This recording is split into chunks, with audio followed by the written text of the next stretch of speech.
Hello Samuel 你好啊，我係你今日嘅 counselor，我叫 Candy，可以點樣稱呼你啊？Samuel 咯，都係叫翻 Samuel。係。係，咁咧今日咧就係第一節嘅輔導環節啦。之前有冇見過輔導啊？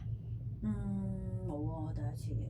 第一節嚟嘅，係。咁咧輔導嘅過程咧，你可以好自由地講你想講嘅嘢啦，因為呢一度咧係一個安全啦，同埋一個保密嘅一個狀態嘅。咁你講嘅嘢咧，就只會喺呢一間房發生。咁喺度要提提咧，因為我係一個輔導實習員啦，所以咧呢一個環節咧需要進行一個錄影。咁呢個錄影咧，最主要就係俾我自己啦，同埋我嘅supervisor 監督員咧做一個評估。咁完咗我呢個實習嘅 project 咧，所有嘅片段啦、資料咧都會被刪除，唔會留底嘅。明唔明白？明白嘅。好啊。咁咧錄影嘅過程咧，如果你覺得有唔舒服需要停嘅話，你隨時可以即係叫停，咁我咧就會stop 咗部機㗎啦。好。好，咁呢度咧就有一個嘅錄影嘅同意書啦，咁你可以睇一睇，同埋幫我簽個名嘅。好。好，唔該晒你。好啊，歡迎你 Samuel 嚟第一節嘅 counselling 啦。而家你嘅心情如何啊？難得可以有請到半日假嚟見輔導，都好啊。有啲可以放鬆下咁咯。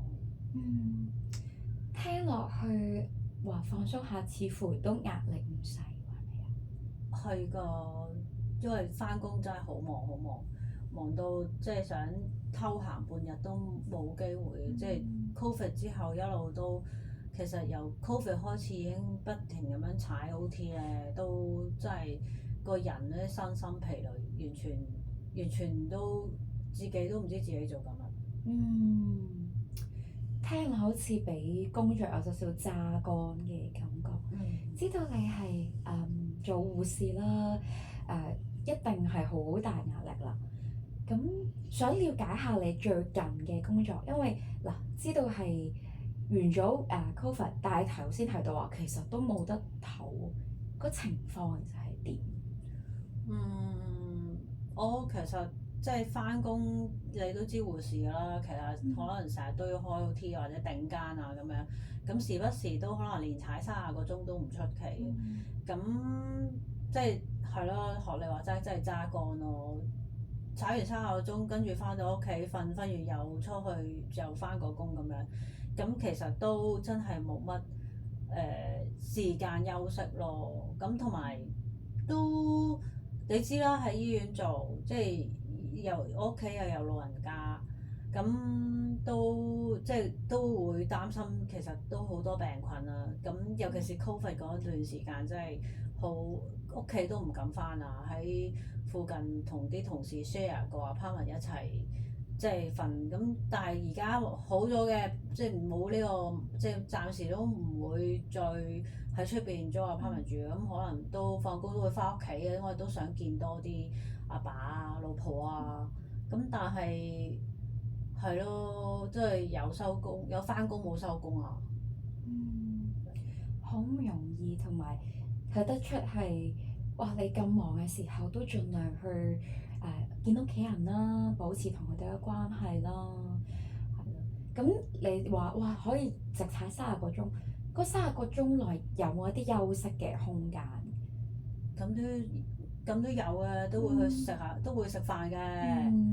飲個水去廁所都會嘅。咁但係即係你要快快匆匆忙，可能半個鐘扒完啖飯，咁你又要出翻去做你嘅嘢咯。如果唔係，其實都係你做啊。咁你都知，即係醫院人手唔夠㗎啦，所有嘢都好緊張，又唔可以出錯喎。即係你有咩醫療事故，幫我頂，即係邊個擔帶得起？咁變咗壓力好大啊！即係成日都好緊張，好驚自己做錯嘢，跟住又，但係其實個人休息唔夠，你都真係好難集中咯。即係有時都好攰，跟住都唔知自己做緊乜，咁所以會影響我 focus 唔到咯。聽得出你即係好多嘅憂慮啦，你好盡力做嘅，見到成個過程，即係無論喺家庭或者見到喺工作，雖然你話唔知做緊啲咩，但係你都係好盡力去即係維持你自己嘅工作啊，好有責任感咯。咁但係中間嘅過程有冇話哎呀真係唔得啦，我想放棄啊，或者都其實冇呢個空間去諗。想放棄，咁我又冇話想放棄嘅，咁始終即係都要打工啊，咪食西北風咩？咁同埋即係做護士我都係即係由細到大都係想幫人，咁我先去做護士。咁但係冇諗過出嚟做嘢嘅時候，原來現實環境係咁樣嘅咯，即係同我理想化咗，我做護士係可以幫到好多人，但係同時間亦都消耗自己好多咯。內耗好多。係啊。咁個工作環境有冇同事啊，或者你嗰啲上司佢哋 support 你嘅？你覺得？同事都 support 嘅，其實大家都即係咬緊牙關去過㗎啦。咁上司就佢哋咪喺房編監，編完監咪咩咯，即係落手落腳嗰啲又唔係佢哋做。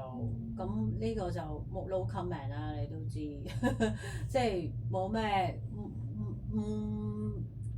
你唔得，佢唔會幫你頂咯，佢上司嚟㗎嘛，係咯。有冇試過話反映你個工作狀況啦、人手問題俾上司聽，定係都其實覺得都冇用㗎啦，即係就算反映咗都有講過下嘅，講過下咪我哋都係安撫下你，盡量啦，盡量啦，咁可以點啫？咁冇㗎，咪啲可能真係有咩事咪揾同事，大家夾手夾腳，可能大家商量下，我睇下有冇邊個可以頂到監咯。咁如果唔係都好似上一次咁，阿爸中咗風咁樣入醫院喎，我都真係行唔開啊！好彩有個同事話牙耳氣幫我頂咗監㗎，如果唔係都唔知點算啊！你啲同事都係好值得信賴，好 support 你嘅。同事之間都 OK 嘅，我哋個 work 係 OK 嘅，咁即係都唔算多是非咯，咁都係 OK 嘅，係啲上司冷漠啲咯，咁我都明嘅，佢哋即係管理層邊度理得你咁多，佢你嗰啲 operation 佢唔明啊嘛，係咯。好，我哋又睇下你屋企啦，聽到你話爸爸中風件事搞到你即係。好彩有同事突然間啦！呢件事係幾時發生？都係年幾之前咯，Covid 之後，咁其實都好彩係 Covid 之後嘅，如果唔係仲鬧交。咁但係即係佢突然間中風入咗醫院，咁其實之後仲有好多嘢要去跟進啊，即係跟住佢出院，我哋又唔想擺佢去護老院啦，咁就即係我又好彩，我太太肯即係貢獻佢嘅時間去幫我照顧爸爸，咁但係佢即係因為你知老人家㗎啦，佢中咗風，脾氣自然唔好，咁啲衞生問題其實老人家可能比較隨意啲，咁但係我太太都比較即係緊張清潔啦，咁所以佢會覺得都好吃力咯，湊住佢，咁其實可能開初佢冇諗到咁樣嘅。咁但係我哋權衡過兩個，咁我人工比較多，咁佢就犧牲自己咯。我都好感激佢其實，咁但係佢又即係去到真係要照顧嘅時候，即係久病無孝兒嘛，係咪先？咁仲要嗰個唔係親生老豆，係佢老爺喎，咁梗係多怨言㗎啦。所以我咪就係翻工又好忙，放工啊有時會。翻到去其實得好少時間同佢相處，咁老婆一翻到去就喺度咦呀咦呀咦呀，咁咪好煩啊！所以你太太係辭咗自己嘅 full time，跟住就全職照顧你爹哋係咪啊？係啊，咁喺屋企睇住照顧頭家，照顧去老爺咯。咁你爹哋喺年幾之前中咗風，到而家嘅狀況都係咁樣樣即係冇乜改善嘅，定係都有少少改善？少少改善咗啦，做咗物理治療之後，咁其實佢而家可以揸住拐杖咁樣篤篤篤篤咁行嘅。咁但係你知都係行動不便啊嘛。咁行動不便，我太太即係有時都要即係佢出入入睇醫生，全部都要有人跟住㗎啦。係啊，冇得佢唔可以單獨出街咯，我哋都唔放心咯。所以太太都真係最主要嘅照顧者。係啊，佢即係都放棄咗佢好多嘢，我都真係好感激佢。但係我唔知可以做啲乜嘢，即係除咗翻去聽佢兒人，我頂多咪唔出聲咯。但係其實我個心都唔好過㗎。明白。喺聽到呢度係好大掙扎，始終工作嘅繁忙，你又唔可以即係劈低唔理咯。尤其呢個咁有使命感同埋即係比較大責任嘅一份工作啦，同埋又維持成個屋企生計，其實你都好唔容易，係咯。咁啊，你太太嗰邊就可能主理即係家頭細務啊，你個老爺有冇考慮話不如請個工人嚟分擔下，會唔會好啲咧？我哋都有諗過嘅，不過咧屋企已經唔大啦，豆樣咁細個單位，仲要擺多個人咧，我哋得2間房，擺多個人我又唔係好想。咁阿老婆其實都唔係好中意有個外人喺屋企嘅，咁仲要老人家，你知啦，老人家好多幻想啊嘛，有個人喺度，佢又疑神疑鬼，又呢樣又嗰樣，所以我哋都冇特別去諗呢樣嘢咯。之前有冇試過傾過，即係無論係請工人啊，或者可能坊間有一啲支援嘅一啲 service 啊，有冇同老婆試下傾過？帶一帶佢落去，咁可能你老婆又空翻啲時間出嚟。呢個都可以探討下嘅，因為真係冇時間。其實我冇時間去坐低慢慢去揾或者去做一啲 research，究竟屋企附近有冇啲咩 facility。其實即係我想坐低靜下都冇。今日已經係好 luxury 嘅時間嚟啊，可以抽到時間嚟見心理輔導。其實平時即係我其實呢排都真係好頭痛到都即係爆炸咁個頭，但係咧我都冇時間去睇到醫生，即係會有一個我覺得係有一個需要嘅，但係就係你又唔可以抌低份工唔理，即係個個都排晒更咁樣，咁你冇理由走咗去㗎嘛，咁所以係咯，都唔知點。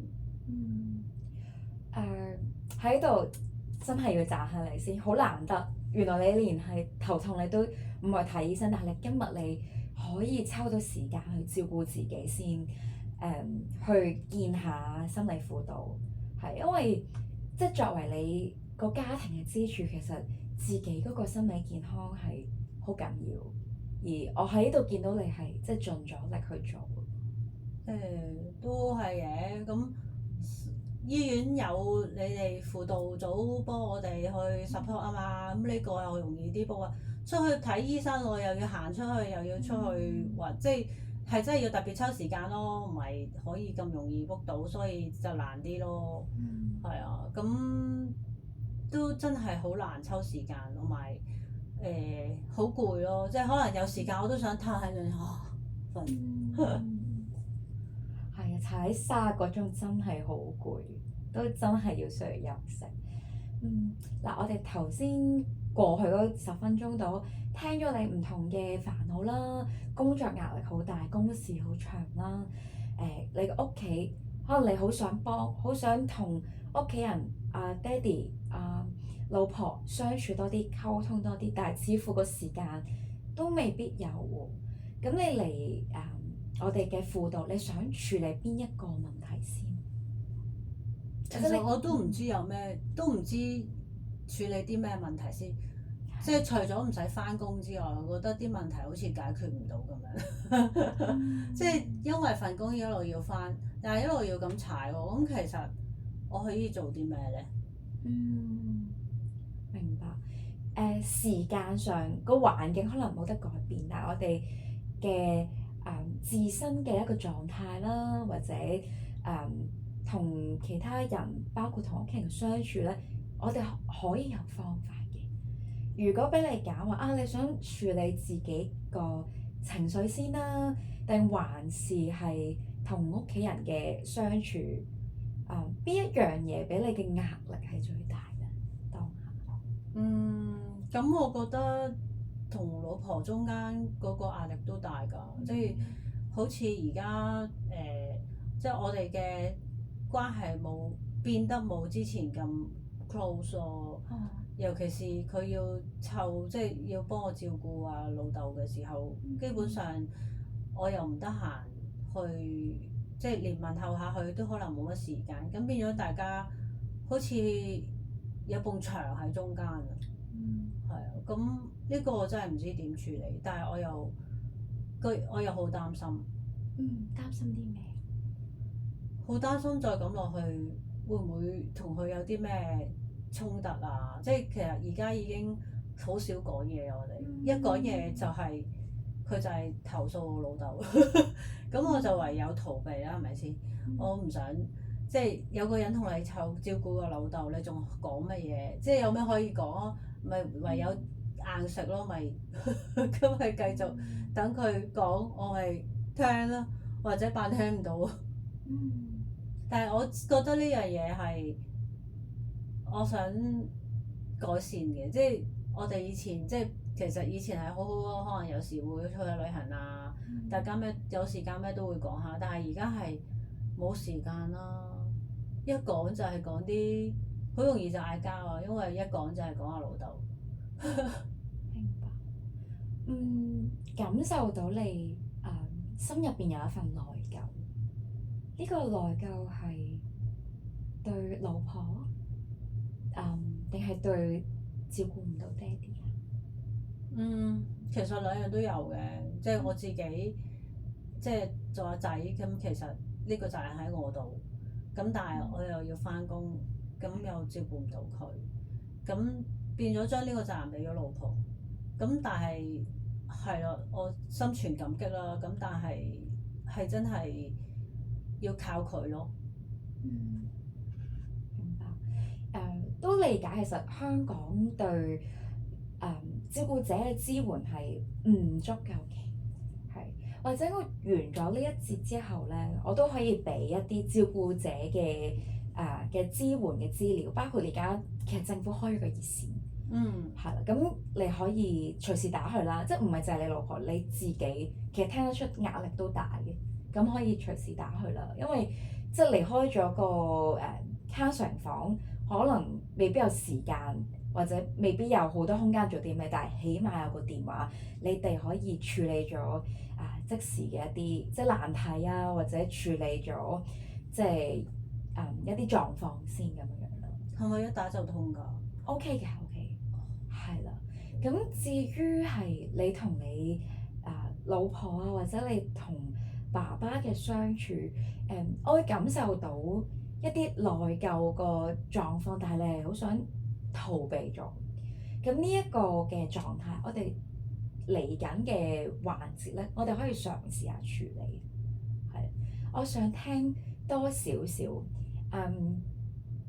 假設你覺得你可以剔多少少，即係唔好理時間個限制先，剔多少少，可能係照顧阿爹哋又好，或者同老婆嘅相處啦。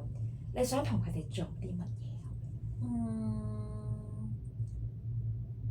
可以去下旅行咯，或者飲餐茶咯，同我老豆都好耐冇同佢飲過茶咯。